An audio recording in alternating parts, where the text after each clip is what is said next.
Botad marketing યાર્ડમાં કળદાને લઈ અને રાજુ કરપડા દ્વારા વિરોધ કરવામાં આવ્યો અને આ સમગ્ર કળદાકાંડનો ખુલાસો કરવામાં આવ્યો અને હવે ડેડિયાપાડાના ધારાસભ્ય ચેતર વસાવા દ્વારા પણ ક્યાંક ને ક્યાંક કળદાને લઈ અને ઉગ્ર વિરોધ કરવાની વાત કરી દેવામાં આવી છે અને હવે ચેતર વસાવા પણ બોટાદવાળી કરવાના મૂડમાં છે। સમગ્ર બાબતે વિગતે ચર્ચા કરીશું। નમસ્કાર, હું છું ઉજ્જવલ અને આપ જોઈ રહ્યા છો નિર્ભય ન્યૂઝ।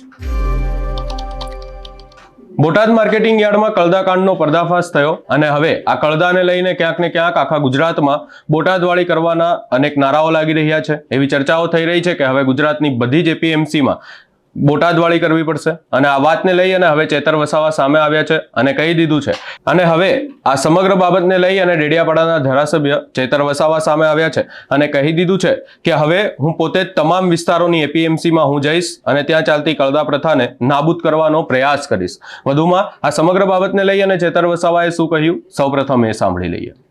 સમગ્ર ગુજરાતમાં સરકાર દ્વારા એપીએમસી અને માર્કેટ યાર્ડો પાછળ કરોડો રૂપિયાનો ખર્ચો કરવામાં આવે છે અને સૌરાષ્ટ્ર વિસ્તારમાં કેટલીક માર્કેટ યાર્ડો સારી ચાલે છે અને આદિવાસી વિસ્તારોમાં તો માર્કેટ યાર્ડો માત્ર પદાધિકારીઓના કમાવાના સાધનો બની ગયા છે।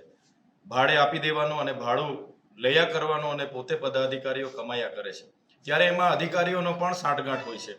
ત્યારે થોડા દિવસ પહેલા બોટાદ માર્કેટ યાર્ડમાં ખેડૂતો જ્યારે પોતાનો કાચો માલ લઈને ગયા અને કાચો માલ લઈને ગયા પછી ત્યાંની એપીએમસીના લોકોએ જે એમાં કટકી લેવા માટે જે ભાવ નક્કી થાય, માનો કે ટેકાના સરકાર પોતે ભાવ જાહેર કરે કે મકાઈના અમે 2100 રૂપિયા આપીશું, કપાસના અમે 1722 રૂપિયા આપીશું, ત્યારે મકાઈમાં આજે પણ આદિવાસી વિસ્તારોમાં તમે જોયું હશે કે 1800 પણ આપી દે, 1900 પણ આપી દે અને તમારો ભેજ છે, ભીના છે એમ કરીને વેપારીઓ દ્વારા ખુલ્લી લૂંટ ચાલુ કરવામાં આવે છે। ત્યારે સૌરાષ્ટ્રમાં કળદા પ્રથા એટલે કે સરકારે જાહેર કરેલો ભાવ અને ત્યાંના એપીએમસીએ નક્કી કરેલા ભાવમાં પણ મણે 200 કે 300 રૂપિયા ઓછા કરીને જ્યારે ખેડૂતની સાથે અન્યાય થાય છે, ત્યારે ખેડૂતોમાં આખા ગુજરાતમાં એક આક્રોશ હતો અને એમાં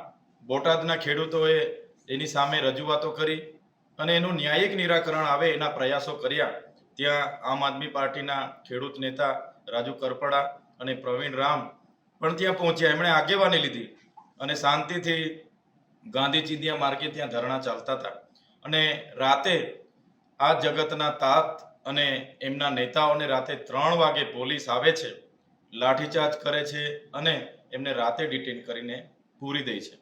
બાદમાં બીજા દિવસે ત્યાં એપીએમસીમાં ખેડૂતોની એક મહાપંચાયત મળનાર હોય છે, પણ પોલીસ દ્વારા કહેવામાં આવે છે કે તમે બોટાદ સિવાય તમે બીજી જગ્યાએ રાખો, અહીંયા 144 લાગુ છે।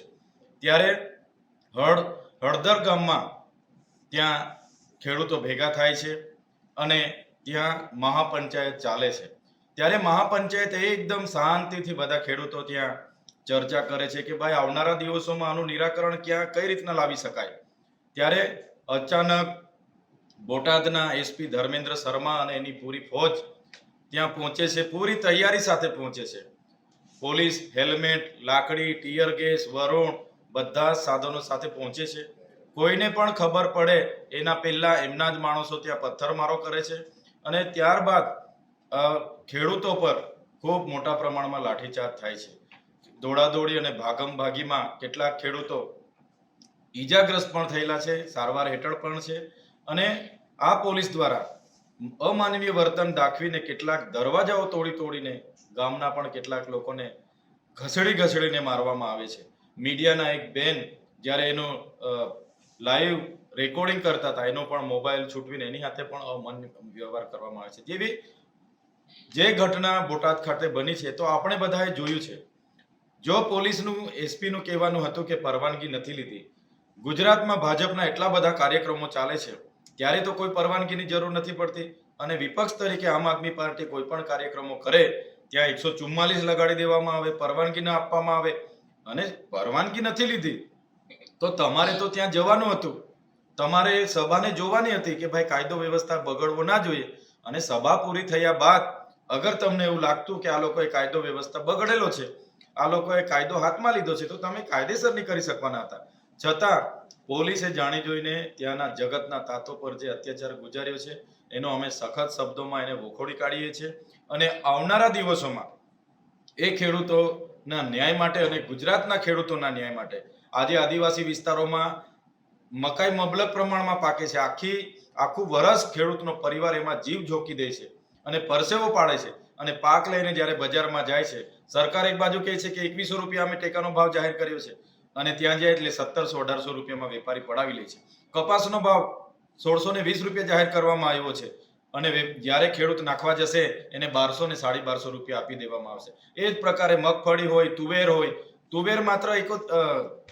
તુવેર માત્ર 70 રૂપિયા કિલો લેવામાં આવે છે અને એ જ તુવેરની દાળ બજારમાં તમે ખાલી એ ભવડાવીને બજારમાં મૂકીને લેવા જાઓ તો કિલોના 200 રૂપિયા. તો આટલી મોટી કાટકી જે વચ્ચે થાય છે વેપારીઓ દ્વારા, દલાલો દ્વારા અને કેટલાક નેતાઓના મિલીભગતથી, એનો અમે વિરોધ કરીએ છીએ. આવનારા દિવસોમાં આદિવાસી વિસ્તારના તમામ એપીએમસીઓમાં હું પોતે મારી ટીમને લઈને જવાનો છું અને ત્યાં અમારા લોકો સાથે જે કડદા પ્રથા દ્વારા જે અન્યાય થાય છે એ અન્યાય નાબૂદ કરવાના પ્રયાસો અમે કરીશું.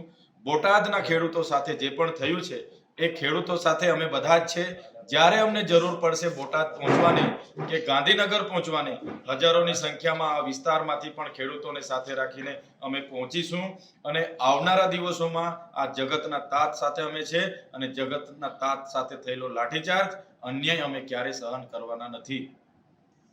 અહીંયા ચેતર વસાવા દ્વારા સ્પષ્ટ કહેવામાં આવ્યું છે કે હવે કોઈ પણ એપીએમસી હોય તમામ એપીએમસીમાં ચેકિંગ કરવામાં આવશે. તમામ એપીએમસીમાં ચેતર વસાવા પોતે જશે અને જોશે કે કઈ જગ્યાએ કેવી રીતે કામ ચાલી રહ્યું છે, ક્યાં કળદો થઈ રહ્યો છે અને હવે આ વાતને લઈ અને ઉગ્ર વિરોધ કરવાની પણ વાત કહી દેવામાં આવી છે. વધુમાં ચેતર વસાવા દ્વારા કહેવામાં આવ્યું છે કે આમ આદમી પાર્ટી દ્વારા કોઈ પણ જગ્યાએ વિરોધ કરવામાં આવે એટલે પોલીસ કડગી દેવામાં આવે છે, 144 લગાવી દેવામાં આવે છે. વધુમાં ચેતર વસાવા દ્વારા કહેવામાં આવ્યું છે કે આમ આદમી પાર્ટી દ્વારા કોઈ પણ જગ્યાએ વિરોધ કરવામાં આવે એટલે પોલીસનો ઉપયોગ કરવામાં આવે છે. ભાજપ દ્વારા પોલીસનો ઉપયોગ કરાય છે અને ત્યારબાદ એ વિસ્તારોમાં 144 લગાવી દેવામાં આવે છે પણ વાત કરવામાં આવી છે. પરંતુ અહીંયા ક્યાંક ને ક્યાંક ચેતર વસાવા દ્વારા એવું સ્પષ્ટ કહેવામાં આવ્યું છે કે હવે તમામ ગુજરાતની જેટલી પણ એપીએમસી હોય તેની અંદર ચેકિંગ થશે અને ચેતર વસાવા દ્વારા કહેવામાં આવ્યું છે કે હું પોતે ચેકિંગ કરીશ અને હવે ચેતર વસાવા પણ ક્યાંક ને ક્યાંક બોટાદવાળી કરવાના મૂડમાં લાગી રહ્યા છે. સમગ્ર બાબતે આપનો શું અભિપ્રાય છે એ અમને કમેન્ટ કરી જરૂર જણાવશો. અમારી ચેનલ નિર્ભય ન્યૂઝને લાઇક, શેર, સબસ્ક્રાઇબ કરવાનું ભૂલશો નહીં.